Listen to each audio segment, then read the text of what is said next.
Ginoong witness, nabanggit ng ilang testigo bago sa iyo, no, sa si Attorney Lotto, na in so many words, above his pay grade yung usapin ng interagency coordination. At sabi pa niya, maaaring ang director mismo, former director or current director, ang makapagsasabi niyan. Nung sinabi niyong merong security threat na national security threat, nakipag-ugnayan ba ang NBI sa iba pang mga ahensya ng pamahalaan para pag-usapan ito? Meron po kaming tuloy-tuloy na ugnayan. At sino-sino ang mga ahensya o alin dito sa mga ahensya ng pamahalaan ang nakipag-ugnayan kayo? Actually po, sinasabi nga natin, meron po kasing security cluster kung saan po natatalakay yung mga kailangan po pag-usapan. So sa ngayon po, through the Office of the Executive Secretary, meron po ako mga pakikipag-usap dun po sa military units din po natin. If you will not mind,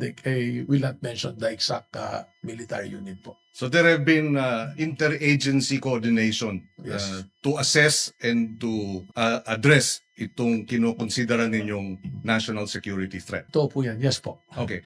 Doon sa usapin ng pag-iimbestiga ninyo naman, nasabi ninyong may narinig kayong mga banta, napanood ninyo.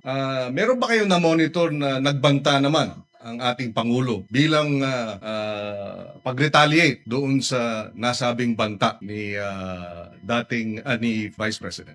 Ibig sabihin po, banta ng Pangulo sa Vice Presidente? Yes. Meron ba kayong na-monitor? Wala po. Kung meron man, hypothetically, tama ba yun? Well, kailangan pong imbestigahan din kung meron pong ganung banta. In other words, would you consider in a hypothetical situation, revenge as justified if there is a threat to the president, he decides, he likewise publicly threatens whoever, not necessarily the vice president, whoever. Palagi ko po hindi tama sapagkat hindi naman po ito isang justifying o exempting na circumstance pagka nangyari po yung pagbabanta. Lalong-lalo na po kung mataas na opisyal, hindi po pwedeng maging batayan ng kanyang paghihiganti para magbanta po. So ang paghihiganti, self-defense ba yun? Hindi po. Hindi. In other words, hindi legal ang paghihiganti sa usapin ng kung ikaw ay tinakot o ikaw may banta laban sa'yo. Hindi po. Or kung ikaw ay, when is it allowed? When is self-defense a valid, how do you call it, assertion to allow for non-liability for a crime? Kailan? Nakabalangkas po yan sa revised penal code, kaya lang hindi ko po kabisado, pero kung meron po talagang yung talaga actual na ang isa pong malinaw ay nangyayari na at kailangan mo iligtas ang buhay, karangalan at property po ng ibang tao at lalong-lalo ng mga kamag-anak mo or kaibigan, doon po pumapasok yung self-defense na valid. May mga po siya elemento. So just to wrap up, so ang banta ng Pangulo, hypothetically, ay hindi tama. Hindi po tama. Yan po ay magbabiolate kung hindi man po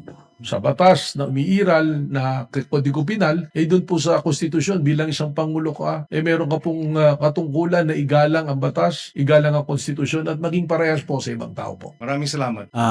Klaro kayo. Wala na, klaro na kayo ni si Senator Kiko nga ang yang pangutana yun, nagbantag is VP Sara.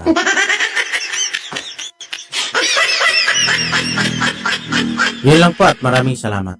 Anthony Sarmiento Yamit. Punto de vista.